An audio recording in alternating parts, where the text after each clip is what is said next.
Hello दोस्तों, स्वागत है आप सभी का मेरे यूट्यूब चैनल एनवर्स X23 पे। आई होप गाइस यू और must be fit and fine. भगवान आपकी रक्षा करे, आपको सलामत रखे। आज हम गाइस अपने डेनियल रैम की मांगा के चैप्टर 90 को रीड करेंगे। लास्ट बार हमने 89 तक एक्सप्लेन कर दिया था। आज हम चैप्टर 90 से एक्सप्लेन करेंगे। Let's read. गाइस वो एलियन कार्ट में बैठा हुआ है और वो बोल रहा है कि उन्हें वाप टेक्नोलॉजी से आने के लिए कम से कम 5 दिन का समय चाहिए। तुम उन्हें हरा सकते हो और ओकार उनके गोटो को वापस पा सकते हो। जब तक वो अपनी मेन फोर्स को कॉल नहीं करते उससे पहले तुम उन्हें हरा सकते हो, तुम्हारे पास मौका है। तो आयरा पूछती है मगर हम उन्हें ढूंढेंगे कैसे? तो वो एलियन बोलता है मेरे पास एक आइडिया है। तो आयरा से बोलती है यहाँ पे उन्हें ढूंढने का कोई प्रॉब्लम नहीं है, मगर वो है कि क्या हम उन्हें सच में हरा भी सकते हैं कि नहीं। इस बात को लेकर गाइस सब सोच में पड़ जाते हैं, क्योंकि उन सबकी तो हालत पहले ही बेकार थी, हाथ पैर तोड़ा हुआ के बैठे हैं। जब भी एलन बोलता है तुम उन्हें कभी भी नहीं हरा सकते, तो ऐसे एटीट्यूड में बोलती है तुम किससे बात कर रहे हो, तुम्हें मालूम है? आयरा बोलती है मैं उन्हें बहुत बुरी तरीके से मारूंगी अगर इस बार जीजी तुम मेरे बीच में नहीं आए तो। जीजी बोलता है आयरा तुम्हें अकेले करने की कोई जरूरत नहीं है, मैं तुम्हारा साथ दूंगा। तो आयरा से पूछती है मिस्टर श्रिम से, क्या मिस्टर श्रिम, क्या तुम अपने स्पेसशिप का इस्तेमाल करके ग्रैंड माँ को यहाँ पे वापस नहीं ला सकते? तो मिस्टर श्रिम बोलते हैं मैं ऐसा नहीं कर सकता क्योंकि वो लूडरीज का है। मिस्टर श्रिम बोलते हैं वो लूडरीज का है। तो आयरा से पूछती है क्या तुम मुझसे मांग नहीं सकते? तो मिस्टर श्रिम बोलते हैं ये बहुत मुश्किल है क्योंकि वो धरती पे पहली बार आया था और वो आज के बाद आएगा भी नहीं। इस बात को सुन के वो सरकटा एलियन से बोलता है वो, क्या लूडरिस लूडरिस यहाँ पर आया था? ऐसे बोलती हैं तुम क्यों पूछ रहे हो, क्या वो इतना फेमस है तुम्हारे वर्ल्ड में? तो वो एलियन बोलता है लूडरिस सबसे ज्यादा ताकतवर है और सबसे ज्यादा पॉपुलर है। वो अपने स्पेस में कहीं पे भी उड़ सकता है। वो एक जादू की तरह है कि उस धरती पर आया, मतलब कि एक चमत्कार की तरह है कि धरती पर आया है, वरना वो कहीं नहीं जाता है। तो ऐसे बोलती वाओ ये कितना अजीब है, और मैंने उस जैसे इंसान को लात मार दी। जब वो एलियन बोलता है क्या तुमने लूडोस को लात मार दी? तो आयरा बोलती है ये सब इम्पोर्टेंट नहीं है, इम्पोर्टेंट ये है कि अब हम करें तो करें क्या, बिना बिना बिना मिस सीखो के हम कुछ भी नहीं कर सकते। जब ऐसे बोलती है चलो अब हम ट्रेन करते हैं, ये ट्रेनिंग का टाइम है। तो आयरा बोलती है अब हम इन 5 दिनों में कितनी ट्रेनिंग कर लेंगे? तो ऐसे बोलती है तुम्हें अपनी एबिलिटीज को कम नहीं समझना चाहिए। हम एक बार प्लान बना के देख चुके हैं और हम हार चुके हैं, हम दोबारा लड़ेंगे।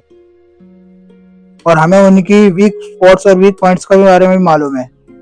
और अगर तुम यही जानना चाहते हो कि हम 5 दिनों में क्या कर सकते हैं तो पहले ट्रेनिंग करते हैं। तो एलियन बोलता है तुम्हारा यहाँ पे रहना डेंजरस है, वो कभी भी तुम्हें यहाँ पे ढूंढ सकते हैं। तो एलियन बोलता है वो ज्यादा देर तक लड़ नहीं सकते, मगर अपने अटैक को कहीं से भी लॉन्च कर सकते हैं। और अगर हमें एक बार उनका मकसद पता चल जाए अपनी मेन फोर्स को कॉल करने का, तो हम पता लगा सकते हैं कि वो इतनी एनर्जी का करना क्या चाहते हैं।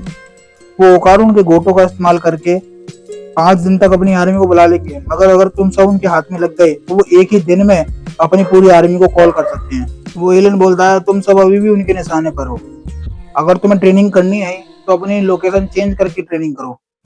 तो ऐसा आया से बोलती है हम कैसे चेंज कर सकते हैं, ओकारुन तो यहाँ पे लेटा पड़ा है, उसकी तबीयत ज्यादा खराब है, हम बिना उसे उठाए यहाँ से कहीं पे भी नहीं ले जा सकते, और उसके लिए यहाँ से ज्यादा सेफ कहीं नहीं हो सकता।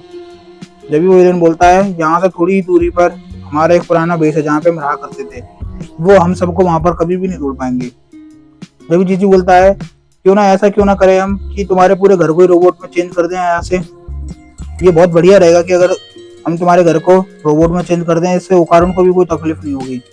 आया से बोलती है नहीं हम ये बिल्कुल भी नहीं करेंगे, मैं पिछली बार ही पछता रही हूँ ऐसा करके। जीजी बोलता है मुझे एक बार उसे चलाकर देखना है उस रोबोट को। ये ऐसे बोलती है किसी को नहीं मालूम कि उस रोबोट को चलाएंगे कैसे, अगर तुमने मेरे घर को रोबोट में कन्वर्ट भी कर दिया तो चलाएगा कौन? मिसेस श्रिम बोलता है क्या तुम्हें रोबोट्स नहीं पसंद, तो तुम उसे कार में चेंज क्यों नहीं कर लेते? जब भी मिस ऐसे बोलती हैं मिस्टर श्रिम तुम जीनियस हो। तो आयरा बोलती है कार? जीजी बोलता है तुम जीनियस हो मिस्टर श्रिम, बहुत ज्यादा। आयरा बोलती है हम सब पे तो चलाना भी नहीं आता और हमारे पास तो लाइसेंस भी नहीं है। जीजी बोलता है हम सब तो इस तरीके से अरेस्ट हो जाएंगे। तो आया से बोलती है क्यों ना हम उसे एक बाइक में कन्वर्ट कर दे। जीजी चिल्ला के बोलता है मोमो आया से तुम सबसे ज्यादा जीनियस हो। ऐसे बोलती है मुझे मालूम था। आयरा बोलती है मगर उसे विजुलाइज कौन करेगा, मतलब कि गाइस मोमो आया से घर को रोबोट में कन्वर्ट करने के लिए पहले उसे विजुलाइज करना पड़ता है अपने मन में, जब जाके तुम किसी भी चीज को कन्वर्ट कर सकते हो।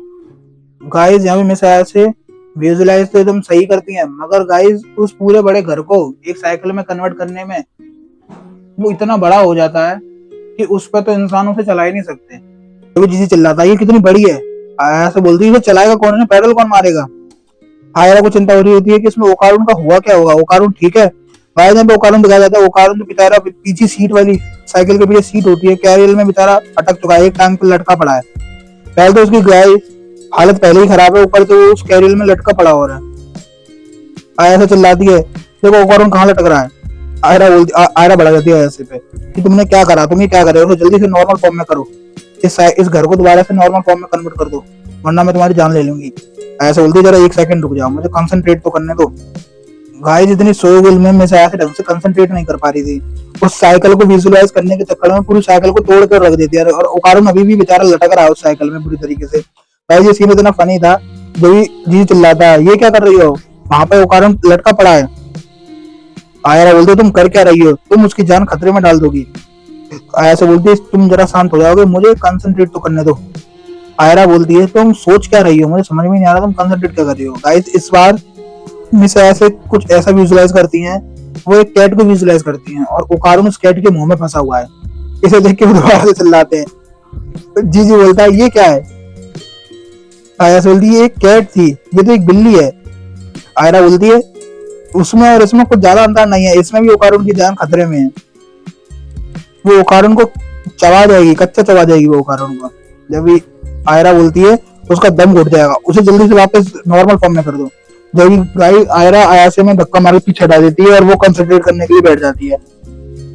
तो जी बोलता है तुम कर सकती हो आयरा, प्लीज इसे दोबारा से सही कर दो। गाइस आयरा इस बार एक कार के बारे में सोच रही होती है, वो अपने मन में सोच रही होती है कैसे कि ओकारुन और वो एक कार में ड्राइविंग कर रहे हैं, एक लॉन्ग ड्राइव पे जा रहे हैं और वो केक खा रहे हैं, केक के बाद गाइस उनकी किस होने वाली है। जब ये गाइस ये आयरा अपने दिमाग में सोच रही होती है, और गाइस का परिणाम कुछ और ही निकलता है। यहाँ पे कार केक और केक सब बीच में घुसड़ जाते हैं और कुछ अजीब ही डिजाइन आगे आ जाता है, और गाइस ओकारुन यहाँ पर भी अभी भी खतरे में ही है। ये वाला मॉडल देखे गाइस सबको हंसी आ जाती है। जी चिल्लाता है बहुत जोर से ओकारुन। आयरा बोलती है ताकाकुरा। आया से फिर बोलती है तो क्या तुम पागल हो, ये तुमने क्या कर दिया, इसे दोबारा से घर में चेंज कर दो, वापस से इसे वापस से घर में चेंज कर दो। गाइस ये सब अपनी ही परेशानी में उलझ रहे होते हैं जब मिस्टर श्रिम्प आते हैं और वो विजुअलाइज करने के लिए बैठते हैं। वो बोलते हैं तुम शांत हो जाओ, मैं विजुअलाइज करता हूँ। गाइस मिस्टर श्रिम्प तो पहले से भी एक एलियन है, और एलियंस का तो काम ही स्पेसशिप्स के साथ होता है, वो विजुअलाइज करते हैं। इस बार वो गाइस उस घर में चारों तरफ रोबोटिक पैर लगा देते हैं, एक ऑक्टोपस की 8 लेग्स की तरह उसके चारों तरफ व्हील्स लगा देते हैं, 8 पैर रोबोटिक्स। आया से बोलती है मैंने आज से पहले कभी भी इतना बेकार मॉडल नहीं देखा, अगर मैं कब एक अच्छा रोबोट का मॉडल देख पाऊंगी, ये मेरे घर के साथ क्या हो रहा है। तो जी बोलता है एक रोबोट बन जाता तो अच्छा होता, मैं उसे चला तो पाता कम से कम। जब भी चैप्टर 90 का एंड हो जाता है, चैप्टर 91 की शुरुआत होती है। गाइस यहाँ से मोमो यहाँ से घर तो गायब हो चुका होता है। एक पोस्ट ऑफिस से मेल वाला आता है और मेल लेकर मिस आया से घर में पहुंचता है। वो बेचारा चौंक जाता है, ये क्या हुआ, यहाँ पे घर कहाँ है, यहाँ से रातों रात घर कैसे गायब हो सकता है। वो बेचारा चौंक जाता है। तभी गाइस यहाँ पे सिटी में वो घर मिस आया से घर सिटी के अंदर बीच मेन रोड्स पे चल रहा है और एक दूसरे की कार्स को उछल उछल के जा रहा है। ये इतना फनी लग रहा था कि, और उसके अंदर सब बैठे हुए हैं और मिस्टर श्रिम्प ड्राइव कर रहे हैं, और घर के अंदर का माहौल तो कुछ ऐसा था कि जैसे कि यहाँ पर भूकंप आ चुका है, सब उधर उथल पुथल हो रहे हैं। आयरा बोलती है मिस्टर श्रिम्प मैं तुम्हें गजान से मार दूंगी। जब मिस्टर श्रिम्प बोलते हैं मुझे परेशान मत करो, जब मैं ड्राइविंग करता हूँ मुझे परेशान मत करो, मैं प्यार और शांति में विश्वास रखने वाला आदमी हूँ, सो इसलिए मुझे परेशान मत करो, मुझे ड्राइव करने दो। गाइस यहाँ पे मिस्टर श्रिम्प एक स्पाइडरमैन की तरह उस घर को पूरे को घरों के ऊपर से उड़ा रहे होते हैं। गाइस घर के अंदर का माहौल तो बहुत ही तूफानी हो चुका है, सब उथल पुथल हो रहा है, और उस घर को लाकर उस पहाड़ी पर लाकर खड़ा कर देते हैं जहाँ पर उस आधे धड़ वाले एलियन ने उस लोकेशन को बताया था, वहां पे लाके उसको टेक ऑफ कर देते हैं। घर गाइस माउंटेन्स के बीच में आ चुका है, तभी वो उतरते हैं सब। मिस्टर श्रिम्प बोलते हैं अपने बेटे से हम आ चुके हैं, तो उसका बेटा बोलता है मिस्टर श्रिम्प का सब ठीक है, क्या आप सब ठीक हो, ये सब सो क्यों रहे हैं इसके अंदर, ऐसा लग रहा है जैसे कि सो चुके हैं, बेहोश हो चुके हैं। मिस्टर श्रिम्प बोलते हैं हम बहुत दूर से चला कर आए हैं और हमने यहाँ तक आने के लिए बहुत एफर्ट्स लगाए, इस वजह से थक चुके हैं बेचारे। ऐसा बोलती शर्म तुमने ऐसा क्यों किया हमारे साथ। जब भी मिस ऐसे उस आधे वाले एलियन से बोलती है यहाँ पे तो नागी हॉस्पिटल था पहले, वो कहाँ गया। तो वो एलियन चिल्लाकर बोलता है ये सब तुम्हारी बदौलत है, यहाँ पर रेडियो वेव सिग्नल्स जैम है, इस वजह से यहाँ पे हमें कोई भी दुश्मन नहीं ढूंढ सकता और यहाँ पे हम सबसे बचे भी रहेंगे। तो ये सबसे अच्छी जगह है हम अब यहाँ पे हमारे छुपने के लिए। जब भी वो आगे दड़ वाला एलियन बोलता है जीजी से, हे आदमी उस वहां से उस कबाड़ को हटाकर अलग कर और वहां पे जितना भी कबाड़ बड़ा है साफ कर, उसके पीछे मेटल का गेट है। जब गाइस जीजी यहाँ से सब कुछ हटा के साफ कर देता है, गाइस मिस एस एलियन से बोलती हैं ये तो बिल्कुल वीरान है, यहाँ पे तो हमारे खाने के लिए खाना भी नहीं मिलेगा। इतने के बाद गाइस जीजी ने वहां से सब कुछ कबाड़ साफ कर दिया था। उस कबाड़ के नीचे गाइस एक बहुत बड़ा दरवाजा था जो नीचे एकदम बेसमेंट धरती में जा रहा था ग्राउंड में। जीजी बोलता है ये तो एक सीक्रेट बेस है। नवी एलियन बोलता है ये हमारा अंडरग्राउंड शेल्टर है, यहाँ पे बहुत सारे पानी और खाने की सुविधा है, तुम यहाँ पे कम से कम 1 हफ्ते से भी ज्यादा रह सकते हो। जब एलियन बोलता है चलो मेरे पीछे चलो। जब अरे बोलती है 1 सेकंड रुको, हम तुम पे विश्वास क्यों करें, तुम भी तो उन्हीं एलियन में से एक हो सकता है तुमने नीचे अपने ट्रूप्स रख रखे हो, अपने आदमी बैठा रखे हो और हमें मारने के लिए।